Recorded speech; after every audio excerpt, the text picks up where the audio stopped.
ہمارے تو گھر میں اگر کوئی گھر والوں کے رشتے دار خواتین آئے تو ہمیں گھر والے ویسے ہی دوسرے کمرے میں بٹھا دیتے ہیں کہ آپ کا یہاں آنے کی اجازت بولو بھائی نہیں ہے. ہمیں تو غصہ نہیں آتا. آج کل بہنوئیوں کو اس پہ تب چڑھ رہی ہوتی ہے, غصہ آ رہا ہوتا ہے, میں کیا میری کیا آنکھوں میں گند بھرا ہوا ہے. مجھے یاد ہے ایک صاحب نے اپنی بیوی کو کہا کہ میرے بھائی سے بھی پردہ کیا کر, تو اس کا بھائی تانے دے رہا تھا, میرے سامنے کہہ رہا تھا کہ ابے یہ مجھے اپنی بیوی سے پردہ کراتا ہے, یعنی میری بیوی اپنی بیوی کو مجھ سے پردہ کراتا ہے. ابے ہمیں بازاروں میں بہت دیکھنے کو ملتی ہیں, ہم ان کو لفٹ نہیں کراتے, اس کو کیا پتہ نہیں اپنے آپ کو کیا حسینہ سمجھتی ہے. تو میں نے کہا پھر اتنی تکلیف کیوں ہو رہی ہے آپ کو, یہ جو تکلیف اتنی ہو کیوں رہی ہے جب آپ کو دیکھنے کا دل نہیں چاہتا. تو اگر وہ پردہ کر لے تو کیا ہے اس میں, ہر چیز میں رکاوٹ, پتہ ہی نہیں چل رہا کہ ہم کمبخت مسلمان ہیں یا کافر ہیں. بھائی یا تو گورے جیسے بن جاؤ نا, پھر چٹی پہن کے آؤ, بنیان پہن کے, کیا یہ شلواریں اور پجامے اور ناڑے اور یہ کیا ہے ٹینشن, کتنی ٹائم لگتا ہے ناڑا ڈالنے میں, شلوار کا ناڑا گھوم جاتا ہے بعض دفعہ جیب ادھر ہوتی ہے, ناڑا دوسری طرف سے ڈال دیتا ہے, جیب پیچھے چلی جاتی ہے, کتنی ٹینشن والا کام ہے. تو ٹینشن فری زندگی گزارو یار, گورے کی طرح لائف کو انجوائے کرو. نہ پتہ چل رہا ہے, پھر ملک کا بھی یہی حال ہے, نہ یہ پتہ چل رہا ہے کہ اسلامی ملک ہے یا سیکولر کنٹری ہے, کیا یہ لٹکے ہوئے ہیں درمیان میں. نہ برٹش لا ہے نہ اسلامی لا ہے, کمبخت کچھ بھی نہیں ہے, لا قانونیت ہے. آپ اندازہ لگاؤ یار, یہ درندگی کی انتہا نہیں ہے. 5 سالہ بچی, وہ کتنی معصوم پیاری بچی ہوتی ہے, اس کے باپ پہ کیا گزر رہی ہوگی, اب بھی ہوش کے ناخن لینے کے لیے تیار نہیں ہے. 2 فالٹ ہیں, 2 خرابیاں ہیں معاشرے میں جس کی وجہ سے ایسے جرائم بڑھ رہے ہیں.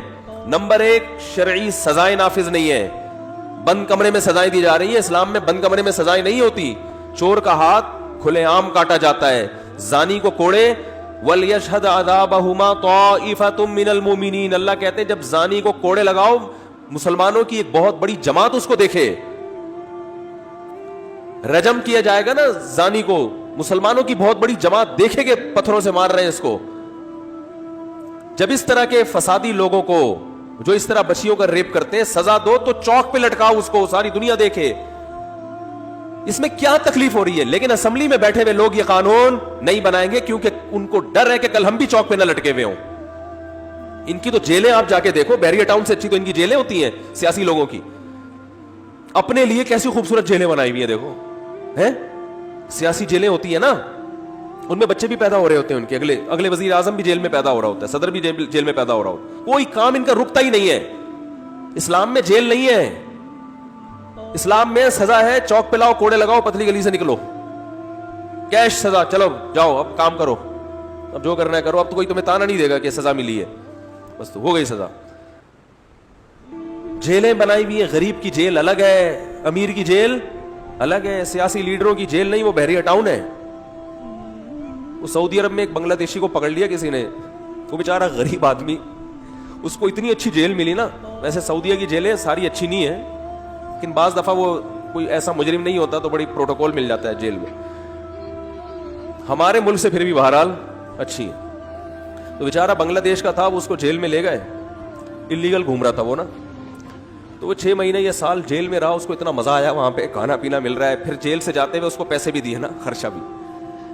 تو ہمارے ایک دوست نے بتایا کہ جیسے ہی رہائی کا ٹائم آیا تو بادشاہ کو گالیاں دینے لگا. وہ سعودی عرب میں بادشاہ کو گالی دینا معمولی جرم نہیں. تو جیل کا عملہ ہنسنے لگا, اس نے بولا تجھے دوبارہ نہیں پکڑیں گے, جا یہاں سے. وہ سمجھ گئے کہ یہ چاہ رہا ہے کہ مجھے 1 سال, وہ تو انلیگل رہ اس لیے رہا تھا کہ کھانے پینے کا کوئی کیا ہو جائے. اسے پتا تھا یار دوبارہ بنگلہ دیش گیا تو وہی برساتی نالے, وہی مچھر, کم از کم یہاں اتنا مزے سے رہ رہا ہوں میں. تو خیر, سیاسی لیڈروں کی جیلیں الگ ہیں. یہ کیوں ہے؟ قانون انسان بنا رہے ہیں, اللہ کے قانون کو فالو نہیں کیا جا رہا. بے حیائی کی روک تھام, یہ بے حیائی ہے نا. لاہور میں ایک بیچاری خاتون کو زبردستی اٹھا کے لے جایا گیا, بچوں کے سامنے ان کے ساتھ جو کچھ کیا گیا, 5 سالہ بچی کو اٹھا کے مار دیا. یہ درندگی ہے نا, بے حیائی ہے. تو اسلام نے بے حیائی کو روکنے کا جو قانون بنایا ہے وہ ہم سے پوچھ کے نہیں بنا, اور کہا سب کو فالو کرنا پڑے گا, سمجھ میں آئے تو بھی, نہیں سمجھ میں آئے تو بھی. فالو نہیں کرو گے تو آخرت میں الٹے لٹکے ہوئے ہوگے.